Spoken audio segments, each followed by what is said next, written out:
Mari kita pelajari siapa itu bangsa Babilonia yang menciptakan siklus Saros. Bangsa Babilonia adalah keturunan bangsa Sumeria, peradaban manusia modern pertama di dunia 6000 tahun lalu, lebih tua dari Mesir kuno. Lokasinya di Mesopotamia atau Syria dan Irak zaman sekarang, tempat lahir Nabi Ibrahim, bapa tiga agama, Ibrani, Kristen, dan Islam. Di sanalah awal tumbuhnya peradaban manusia. Penemuan-penemuan dan pencapaiannya masih digunakan hingga sekarang. Astronomi, irigasi, arsitektur, matematika, politik, sistem hukum, tata kota, hampir semuanya kecuali internet dan kabel TV. Mereka adalah bangsa yang cerdas. Sistem abjad mereka cuneiform terdiri dari 400 huruf, bukan 26 huruf ABCD seperti kita. Sistem angka mereka disebut seksagesimal atau basis 60, bukan basis 10 seperti kita. Seksagesimal itu sangat bagus untuk menghitung angka-angka yang besar dan angka-angka yang kecil. Masih digunakan sampai sekarang untuk mengukur waktu, sudut, dan koordinat geografis. Mereka lah yang menciptakan 360 derajat dalam sebuah lingkaran. Tahukah Anda kenapa ada 360 derajat dalam sebuah lingkaran? Itu adalah jumlah hari rata-rata matahari dan bulan mengelilingi bumi dalam waktu setahun. Matahari mengelilingi bumi dalam waktu 365,24 hari dan bulan mengelilingi bumi dalam 354,38 hari. Jumlahkan angka tersebut, Anda akan dapat 719,62 hari. Jadi rata-rata bulan dan matahari dalam setahun adalah 359,8 hari, dibulatkan menjadi 360 hari. Dari situlah bangsa Babilonia dapat ide tentang 360 derajat dalam sebuah lingkaran dan mendapat sistem numerik seksagesimal berbasis 60. Sungguh merupakan sains yang natural.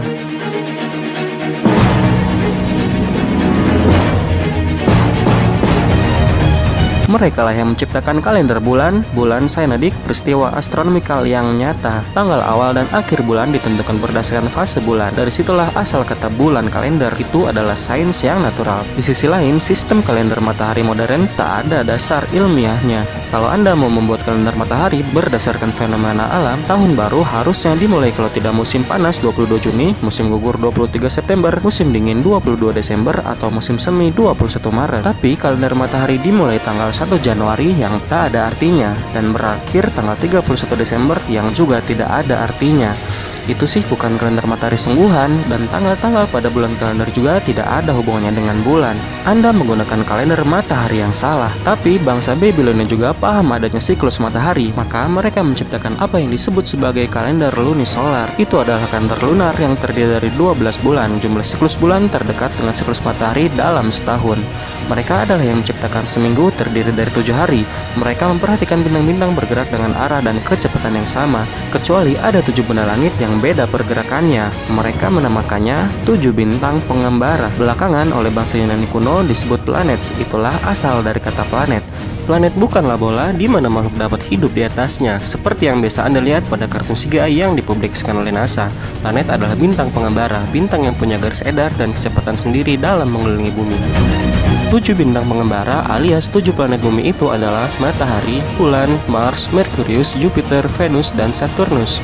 Lalu bangsa Babilonia mempersembahkan 7 hari dalam seminggu untuk menghormati 7 bintang pengembara itu. Hari pertama untuk menghormati matahari, dari situlah timbul nama Sunday. Hari kedua untuk menghormati bulan, Monday. Hari ketiga untuk Mars yang oleh bangsa Nordik disebut Tyr, Tuesday.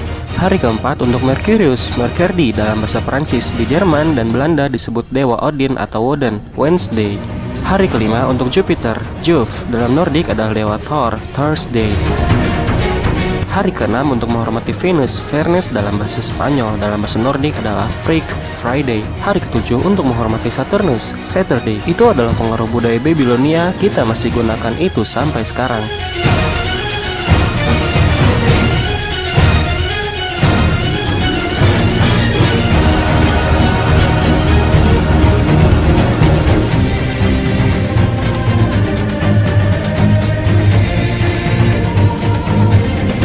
Bangsa Babilonia adalah yang menciptakan konsep jam, sundial. Lantas mereka membagi hari menjadi 12 jam siang dan 12 jam malam. Dari mana mereka memperoleh angka 12? Tentu saja itu adalah 12 konstelasi zodiak dalam setahun dan dibutuhkan 12 siklus bulan bagi matahari untuk kembali ke posisi semula. Sama seperti benda-benda langit mengelilingi bumi dengan siklus tertentu, bangsa Babilonia mempelajari bahwa gerhana matahari dan bulan selalu terjadi dalam siklus 18 tahun, 11 hari, dan 8 jam. Itu adalah satu-satunya cara untuk memprediksi gerhana, tak ada hubungannya dengan kecepatan dan jarak versi heliosentrik. Bangsa Babilonia menggunakan kalender bulan.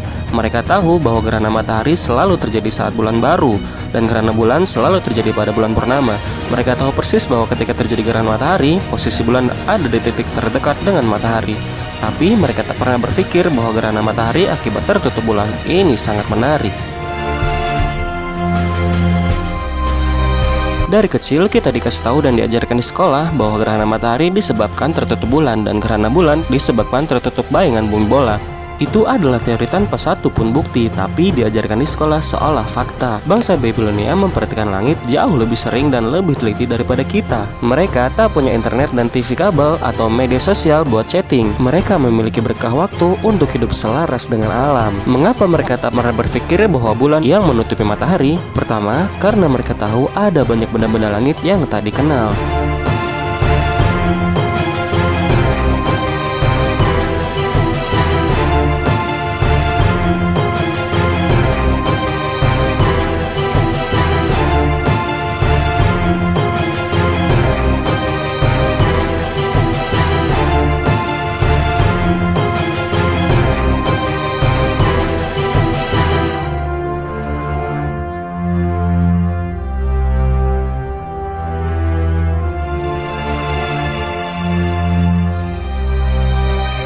Kedua, karena mereka tahu bahwa bulan ada di belakang matahari. Jika bulan ada di depan matahari, Anda akan melihat bulan tatkala mendekati matahari, bukan?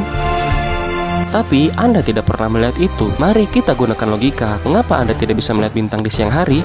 Karena mataharinya terlalu terang, bukan? Dan karena bintang-bintang ada di belakang matahari. Tak ada bintang di antara matahari dan bumi, bahkan menurut heliosentrik, semua bintang adanya di belakang matahari dan matahari sangat terang di siang hari. Oleh sebab itu, Anda tak bisa lihat bintang di siang hari. Tapi bulan itu 400 kali lebih dekat daripada matahari menurut ajaran heliosentrik. Bulan ada di antara bumi dan matahari ketika bulan baru dan ada di belakang bumi ketika bulan purnama. Kadang Anda bisa melihat bulan dengan jelas di pagi hari. Lantas, mengapa Anda tak pernah bisa lihat bulan ketika bulan baru? Karena sinar matahari terlalu terang? Tentu tidak. Anda bisa lihat tiap objek di depan matahari di siang hari.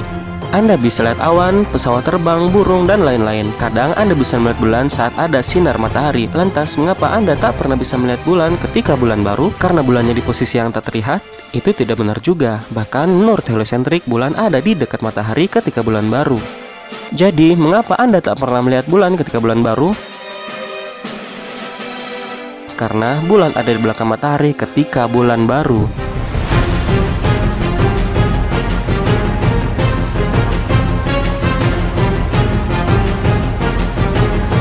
Ketiga, bangsa Babilonia yang menemukan siklus Saros tak pernah berpikir gerhana matahari disebabkan bulan, karena mereka tahu badan bulan tak mungkin mengakibatkan gerhana matahari.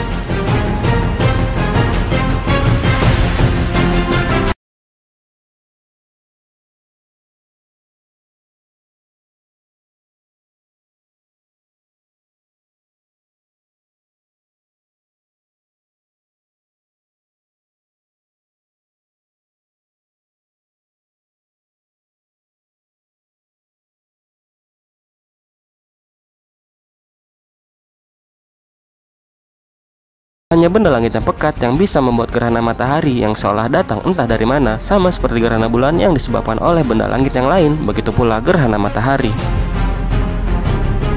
Bangsa Babilonia menamakan planet yang melintas planet X, matahari hitam, atau apapun namanya. Begitu pula budaya-budaya lain di dunia. Di India mereka menamakannya Rahu dan Ketu. Di Jawa, Indonesia mereka menyebutnya Batara Kala. Bukan karena orang-orang zaman dahulu itu bodoh, tapi karena mereka justru menggunakan indera mereka. Mata mereka mengatakan bahwa bukan bulan yang menutupi matahari, melainkan benda langit yang pekat yang mampu menyerap cahaya matahari.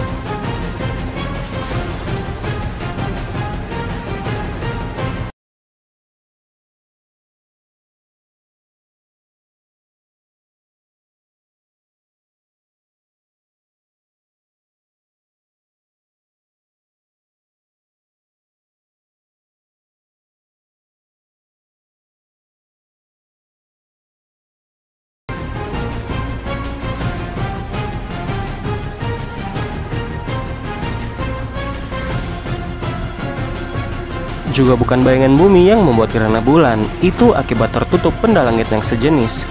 Dan Anda tahu, mereka bukan cuma bikin teori, mereka menghitung siklus pergerakan benda-benda langit yang pekat itu begitu akuratnya hingga kita masih menggunakannya sampai sekarang. Di sisi lain, Anda tidak gunakan mata dan indera Anda sendiri, Anda hanya mengikuti apa yang dikatakan NASA.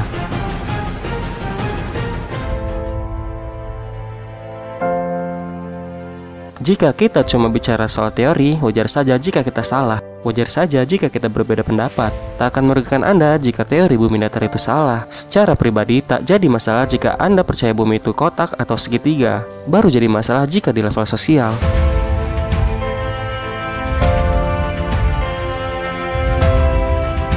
Karena jika model Heliocentric itu salah, berarti ada skandal triliunan dolar selama 60 tahun terakhir.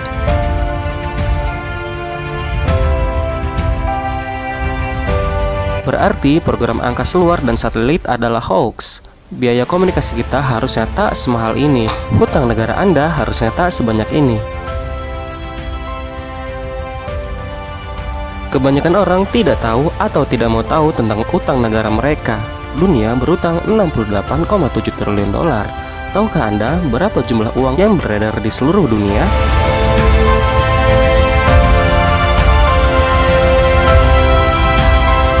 Anda harus melihat pada jumlah mata uang fisik, jenis aset yang paling lancar yang menjadi perhatian seluruh bank sentral. Jumlahnya hanya 7,6 triliun dolar. Dunia berutang 68,7 triliun dolar, tapi dunia cuma punya uang 7,6 triliun dolar. Utang yang tak akan pernah bisa Anda bayar sampai kapanpun.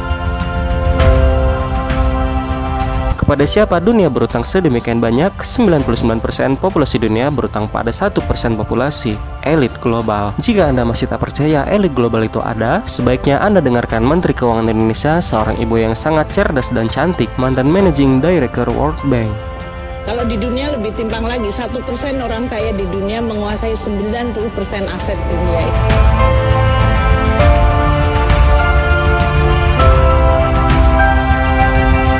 Bagaimana mungkin segelintir orang bisa membuat seluruh dunia utang pada mereka tanpa disadari, karena mereka telah menerapkan sistem yang menguntungkan mereka dengan merugikan umat manusia lain di dunia. The greatest trick the devil ever pulled was convincing the world he didn't exist.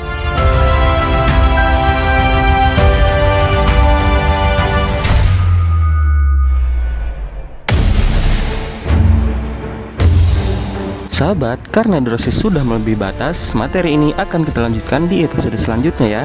Silakan tekan tombol subscribe agar kamu menjadi orang pertama yang menyaksikan pembahasan selanjutnya. Bila video ini berkesan, silakan tekan tombol share dan bagikan info ini kepada teman-teman kalian ya, agar makin banyak teman-teman kita yang sadar akan perang pemikiran yang sedang kita hadapi. Sampai jumpa.